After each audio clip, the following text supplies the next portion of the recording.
welcome to our Abacus channel. I'm so glad that you're interested in Abacus learning. Do you want to be awesome at math? Well, you're in the perfect place. Abacus learning is like a superpower for your math skills. It helps you calculate faster, which can really help in math class. But that's not all. Learning Abacus also helps you focus better. Gives your brain a good workout.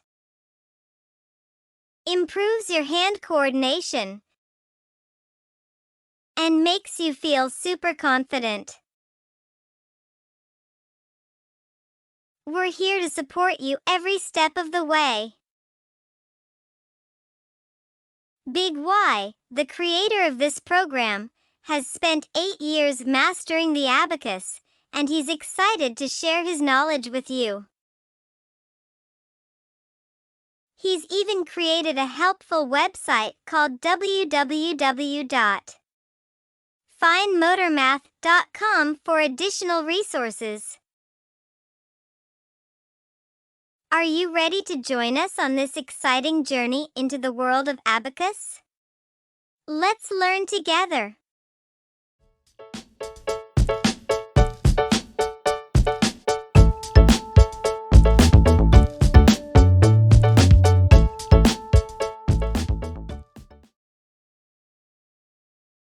Do you know what people use an abacus for? An abacus is like a magical math tool. It's just like a calculator, but without needing any batteries. People in China and Japan have been using it for a very long time. You can hold it in your hands and slide little beads around to do adding, subtracting, multiplying, and even dividing. It's a really fun way to do math without needing a computer. There are different types of abacuses around the world. Perhaps you've used one of these abacuses before, haven't you? The one we learn within our lessons is called the Soroban, and it's from Japan. People in Japan have been using it for a really long time. Isn't that interesting? When you're buying an abacus for our lesson, please make sure to choose the right one. We'll be using the Japanese Soroban, not the Chinese abacus. The Japanese abacus has 1 upper bead and 4 lower beads on each rod, while the Chinese abacus has 2 upper beads and 5 lower beads. Now, let's take a closer look at the Japanese abacus. The outer box that holds all the beads is called the frame. Inside the frame, you'll find the beads. We can perform calculations by moving these beads around. There's also a horizontal bar, or simply a bar, that separates the lower beads from the upper beads on each rod. The Japanese abacus works with something called the place value system. This system helps us understand the value of each digit in a number.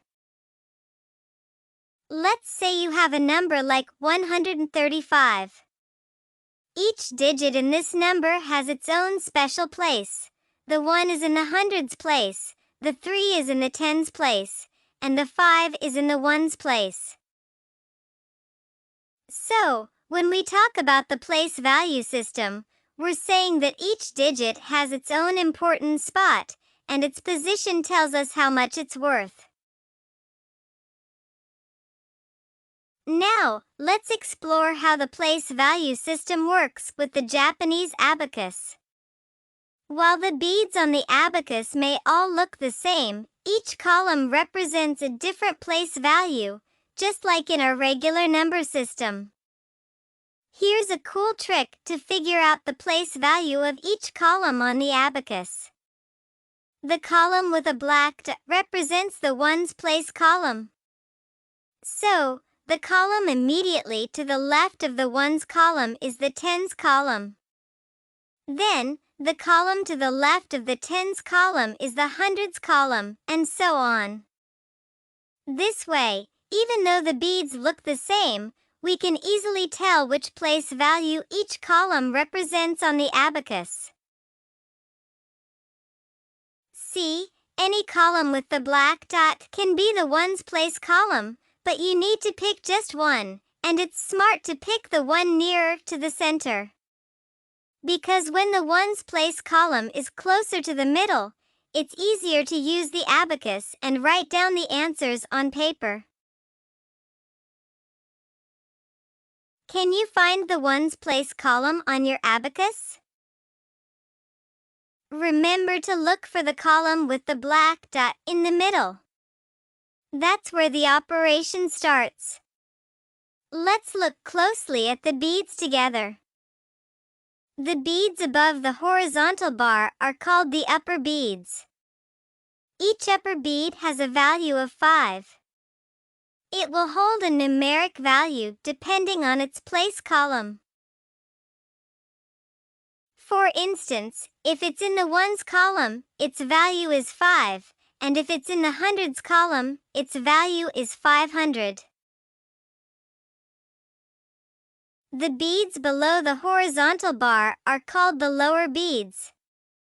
Each lower bead has a value of 1, just like the upper bead 5.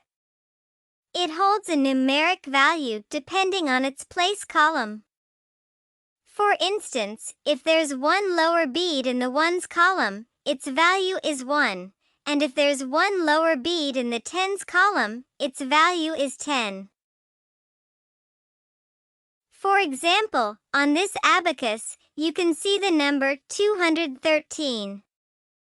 There are 2 lower beads in the hundreds column, 1 lower bead in the tens column, and 3 lower beads in the ones column.